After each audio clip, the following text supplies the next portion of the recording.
The Chinese Grand Prix is finally finished. We have a first time winner in Formula One and some technical difficulties, which kept us from uploading a podcast. Next on the No Regulations podcast.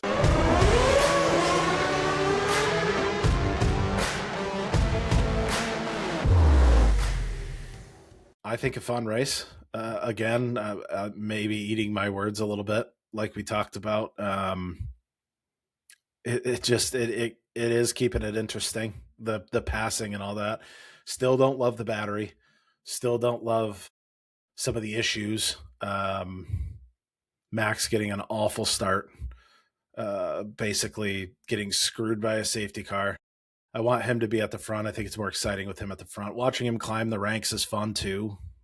It's fine, but I want him to be fighting for a podium position. And some of these issues are not great. But overall, I did have an enjoyable time watching the race. I have to admit it. Yeah, it was a fun race. There was a lot going on, start to finish. I mean, similar to the sprint race, it was a little breathless with how much battling was going on throughout the whole field. So Yeah. I think at first look, it'll kind of like we talked about before the technical difficulties is trust the process a little bit. Maybe the FIA kind of has a long-term goal with this, and you just kind of have to ride it out. Yeah. If the battles are this exciting, it's fun, but it might not be fun for the drivers. Yeah. It seems like a few of the drivers, Lewis, Charles, are having fun. Yeah, they're battling. They're battling for a good position, though.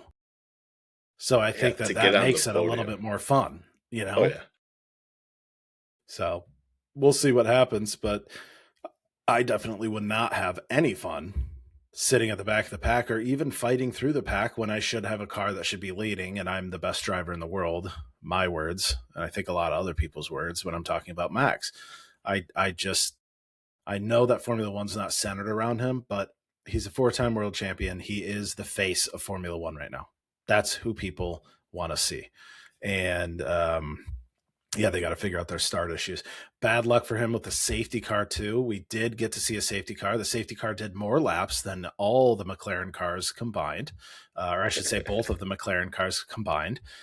Safety car had 4 total laps this race. So getting some action there. And yeah, I'm not sure. There was a electrical issue with the McLarens. Not good. Not a good showing. And again, going back to the battery and electrical, having issues with that. So I think that they'll get a lot of these things smoothed over. First 2 races of a new regulation. So we'll see.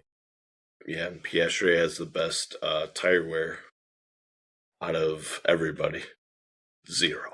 0 tire wear the entire time. He's just gliding on ice. Yeah. He's Pirelli's favorite guy right now. Not having to make more tires for him. Yeah.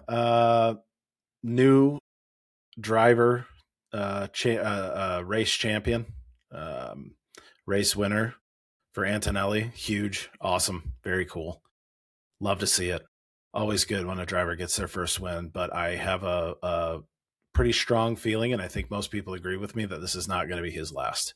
He's showing a lot of really, really, really good traits as a driver right now, especially in only his second year and now having a car to support his driving. So very cool.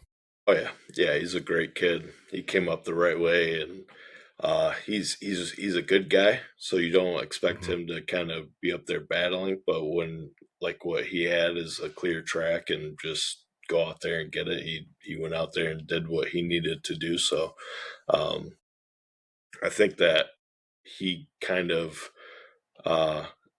battling in there with Mercedes, how young he is, and the experience he had last year. I mean, to become the second youngest winning driver, the first youngest pole position winner, really speaks to how talented he is and what we should see from him in the future. Yeah, totally. That little lockup with about 3 laps left was nerve-wracking. Heart attack. Yeah, it gave the pit wall a heart attack too. They gave him the old slow down. Take your time, bring it Just bring it home, home. bring it home in one piece, which he did. But also, did you notice coming around the second to last turn, the little hairpin at the end of the straight, just a massive tire spin coming out of there, just gave it the beans Yeah, 100% hung and it out. just hung it out to dry and just went right in and took that corner. And dude, the kid's got balls. I'm sure he got an earful for that too afterwards. Oh What yeah. if you spin right there? Dude, what if you Well, spin right and there? he stopped at before the start finish line. And it was kind of like Jesus. Christian Horner at Monaco when the guy stops and the guy goes around him. He almost lost the race. So you could see him just kind of like punch it because there's a guy right behind him, but he's a Yeah, lap down. George was only after the little lockup. He was at like 9 seconds, and then he went to 7.5, and then by the end of it, he was down to like 5.5 seconds at one point that I saw on the ticker. It's like, dude, don't. What are you doing? Yeah. What are you doing? You feel every vibration. You feel you Oh, think you yeah. smell smoke. Like it's like Right. is that my car? Right. Is Yeah. that- Dude, I've had that So- happen to me before. I had to replace a head gasket on my car. What was it, last year or 2 years ago? And prior to it was doing this little weird thing on the highway. I'm not kidding you. For like months afterwards, every bump I hit, I was like, "Is it doing it again?" Like you feel everything when you're freaking out, and that's just me driving on the highway. These guys must have the ultra sense of that. You know, any little issue could become something huge, and why risk it with doing a burnout? Now, it was awesome. I love to see yeah, it, but it scares the hell out of me. you have to realize when these guys strap into these things week after week after week, it kind of becomes like a part of them. Like Oh, I'm they sure. become the wheels and everything. They can feel everything when they run over things. They can feel it. Like it becomes like a little. You're just the whole car. You control everything. Yeah, right. It's a wild Right. feeling. Yeah, you would know better than anybody what it's like to be in that position. I have driven my Jeep 140,000 miles. I feel like I'm a little bit of a part of it when I get inside, but that's probably just uh, me being delusional. Driving But on good snow race. helps too. Yeah. Oh, yeah. We love to do that. Hamilton podium. A lot of fun for him. Excited for him. And he got to share the podium with Kimmy, which was, you could just tell that I think Lewis has probably one of the biggest hearts on the grid. He seems like a very genuine person. I totally changed my opinion on Lewis. Yeah, Like, I me think too. he is so humble now. I don't know what it is about right now, but he is. It's like last year he got a giant piece of humble pie, and all Yeah, of a sudden right. he's like this super nice guy. And yeah, it's weird to like him, but I kind of like him now. I do too. It's one of those things that, it's like rooting for the New York Yankees when he's winning his 7th World Drivers' Championship and matching Schumacher, which is just an insane feat overall. He's on the Mount Rushmore of drivers, no doubt.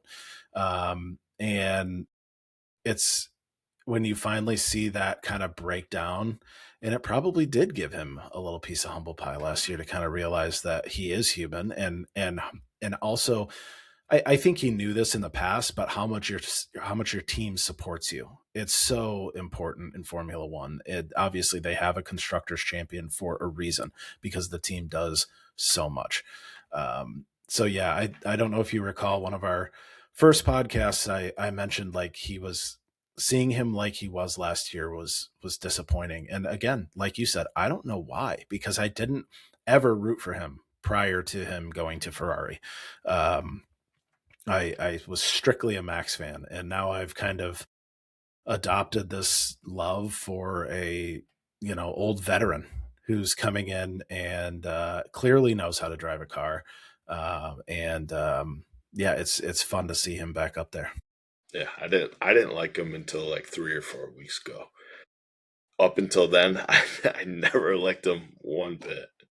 I always Yeah. thought he was like just a little arrogant, a Mhm. little LeBronish, where Mhm. he's like the way he treats just people around him, and it's almost like you're privileged to be in my space right now, kind of thing, Right.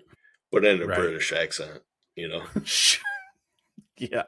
However they say it. I can't even understand them. Yeah. Can you give me a test? Like, just tell me what it would sound like. You're What would lucky he to be say? in my space. Yeah, Or you're something. lucky to be in my space, mate. How's a little more like George? I don't know who that was. George definitely says that. I guarantee Yeah. it. In it, they say stuff like, in it. You're lucky to be in my space, mate. Having a good Oh, in time. it. In it. That was a good race, in it. Shit like that. I don't know. But Bono got to spend some time with the boys on the podium too, which was little reunion for them, Yeah, which is that was very fun. cool. Very cool. George, as much as I dislike George as a driver and a person, and I'm kind of being a little cheeky there. That's another thing they say, cheeky. But Yeah. yeah, he did. I mean, very gracious to step off the podium and let Bono get a picture with Hamilton and Kimmy. So that was really cool. Did you see the announcer for Kimmy when he came up onto the podium? The PA announcer at My the track? goodness. I didn't. I remember when he walked out to get onto the podium, he was doing like this, and I was like, "What is he doing?" But I didn't catch it when I was listening to it live, but I did hear it afterwards. And it's like, "Get me racking in," like clear as day, and he's like, "What?" Yeah. He had the perfect Yeah. the perfect reaction to it. Like, what did you get me racking in? Oh, are you Kimi serious? Räikkönen. Yeah. Yeah. Hasn't been in Formula One for what? Poor 4 kid. years? Kimi Räikkönen. Your first ever podium. Your How do you first ever make that win, I should say. mistake? Kimi Räikkönen. It's just Yeah, absolutely hilarious. It's so funny. that guy just Oh. had a flashback. Like he said Kimi Räikkönen so many times as an announcer, Mm-hmm. probably. When he said Kimmy, it was like, it just flowed. You know, when you make a He couldn't mistake help and you it. do something and you know that you made that mistake and you get like a little flush with anxiety, I wonder if that guy just like completely filled up with like sweat, anxiety that he just did that. He didn't even correct himself either. He just went, maybe he didn't even No, notice. He just went right no. through. I I guarantee he walked off the stage and they were like, "You said Kimmy Räikkönen." He's like, "No, I didn't. I said Kimmy Antonelli." I Maybe they guarantee he should. has no recollection of the whole thing. He's like, "I Yeah. don't Oh, remember definitely. anything." Yeah. No, I didn't. No, I didn't. I I'm right. You're I don't. wrong. I said Kimmy Antonelli. They're like, "No."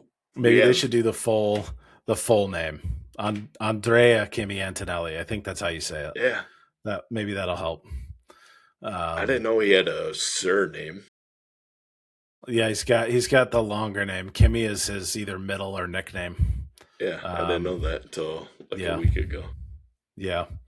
Another thing that we already talked about, but I did some more research on, and we talked about it in one of our reels that we put out, How and long the possibly on one strait of our is of China? podcasts. Well, yeah, that we did talk about that, and we have longer straits coming up too. I looked at Azerbaijan, You're 2.2 like miles. It's another extra 2.2. kilometer. This Yeah, was 1.2. Mercedes is gonna take off and just fly around the Dude, city. it's going to be unreal. What's going to happen? Is They're their gonna car flip going the to wings. die halfway through? Are they going to have to recharge their battery halfway through? What is going to happen? Yeah, it's gonna be just so slow at the end. They're going to get down to like 60 miles an hour by the end. Well, They're they going don't to have to go. charge until the very end, What do you mean? so they'll just kind of run out of battery and not Yeah, lose but everything. what if you run out of battery, harvest again, hit the battery again, double battery? Just everybody's just like slow. Just yo-yoing, dude. Back and forth. I think it could be that's a legit strategy. Call No, them. that's a legit problem. Like It is a safety legit problem. issue. You got guys doing what? 22 cars. Well, let's be real. for Not for all of 2 them are going to miles. make the grid. No. 18 cars. Just back and forth. Oh, that'd be excellent. Mushroom, mushroom, mushroom. Exactly. And whoever figures out how to deploy their battery in a gradual enough state all the way through, they get the Yeah. star. They get the star, the Mario star, and they go Ba-ba-ba-ba. through Yeah, everybody. and they just start. Yeah. It glitches and they just get overtake nonstop. Well then you got active area. Ferrari brings their flip wing, and now people are just all over the place. We don't know These what's going to guys are happen. It's gonna, going to be yeah, they're gonna hack the system and have just like AI in there giving them extra power all the time somehow. probably true. It's probably true. And they'll get an Yeah. AI driver soon. Start replacing drivers. Nobody's job is safe. No, they tried that. That's It true. I ended forgot. very bad. Dude, I totally forgot they tried that. Like, what was that? Like you sit in a spot and you drive a car that's on a track. What a disaster of an idea. God. They really went for it though. Yeah. Yeah, they did. You gotta No, but have what I a- was going to you say, gotta have a butt to race these cars. you have to.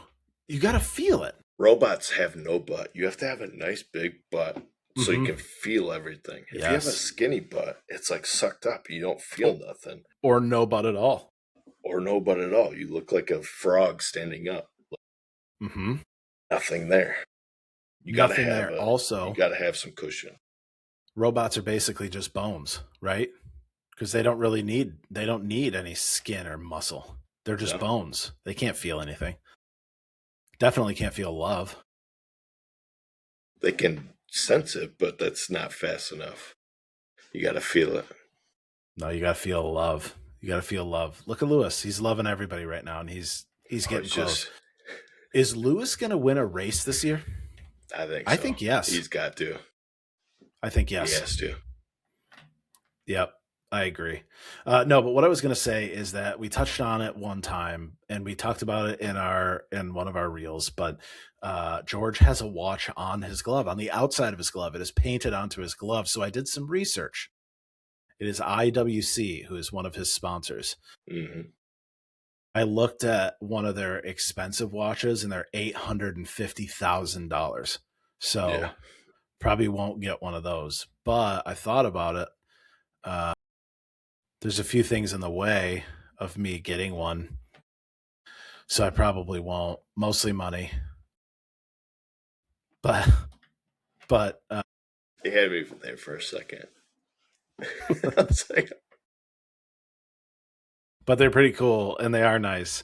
So that's who his watch, his glove watch is. But if they want to sponsor us too, really great products. Loved the look of the products, so we'll take that as well. Even though I'm partial to the Omega, anybody to give us a shot, we're grateful for. So don't forget us, small any guys. watches. Any watches, really any watches. Yeah, so fun race overall. We had Kimmy winning, George coming in second, and Lewis coming in third. Max down the line, Max retired, kind of clawed back in the middle there and retired. But Ollie Behrman, great, excellent race. A lot of fun to watch him. He put in a good, solid, no mistakes, steady drive, and did a great job. So that was fun. Yeah. His dad was ear to ear, man. And I don't know if you saw the interaction between Toto and Kimmy's dad in the after the race, in the garage after the race was over, and It was just so wholesome, and it really seems like Toto also, alongside Lewis, has kind of, they've stepped into this like fatherly role, and now that Horner's out of the paddock and he doesn't have anybody to really bicker and fight with nearly as much, he's kind of taken on this kind of dad mode. and he just like embraces everybody and these Yeah. drivers, and he just seems so happy. And He's that's got a couple probably golden eggs right in front of him. He's like, both of these can win, right. and he just puts Yeah. them both out onto the track, and they both get 1-2 every race. He's like, Yeah, that right. is what he's used to. He's like, I'm Mhm. back to where I should be. Now I can Yes. focus on other people Yep. instead of Christian. Yeah. Right. Now, did you see that Toto put in a bid for 24% stake in, I believe it's Alpine, and matched Horner's bid to get into Alpine? Wolf? Yeah. Toto? Uh-huh. Why? Yeah. I think to try to outbid him so he doesn't come back to Formula One. Your team, you take my engine. We keep Christian out. Yes, literally, dude. He's like, keep him out. I've had such zen over the last. You don't want that guy. Look at me. Look at my collars. Uh-huh. Yeah. Look at these. Big collars, dude. Pop them way up. Big. Two. I got two on. No, I want some of those Mercedes, like just way out here. Real nice. A lot of starch. You got to use a lot of starch to hold them up, they say. Yeah, I got a good iron. I'll just get them right in there. Dry cleaner. They'll do it for you. $2, $2.50. Never done it. I'm thinking about it though. Yeah, it's a good call. I mean, if you want some good collars, you got to go. You got to go to some good places. You do, and the dry cleaners, they get it done. You say extra starch, and the guy's like, yeah. I don't know if they do it. He's like, every person that comes in. I go through so much starch. I don't have enough starch. Formula One teams come into town and they just yank the starch from all the different dry cleaners in town. Okay. Everybody's collars so popped. Every time these Formula One drivers come into town, we run out of starch. Maybe that's a business we need to get in. We know where to go with the starch. Yeah, we don't need to find the gold. We just need to sell the tools to make the gold. Right. Yep. We just got to get in a week before Formula One arrives. Maybe 2 to be safe. Sell them all the starch.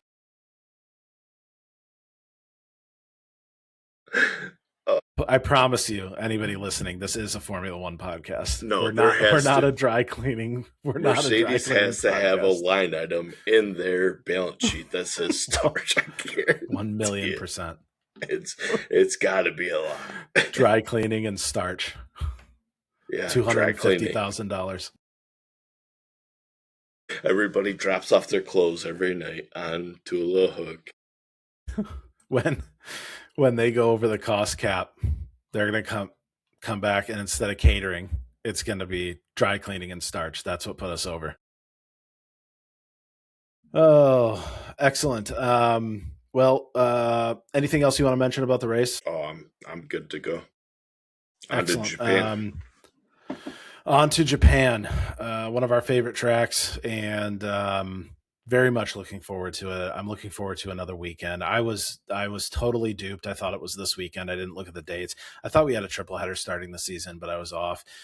Really, a really unfortunate thing is that we have 2 races canceled in April, and April's going to be basically a dry month, no Formula One, which sucks. But is what it is. I know they can't go into an active war zone and race cars for fun. Not safe. Not a good idea. So, yeah, we'll see everybody in Japan. We'll do a pre-race update prior to Japan next week, and we'll get something out before the weekend begins. But yeah, looking forward to it. All right, bye everybody. See you next time.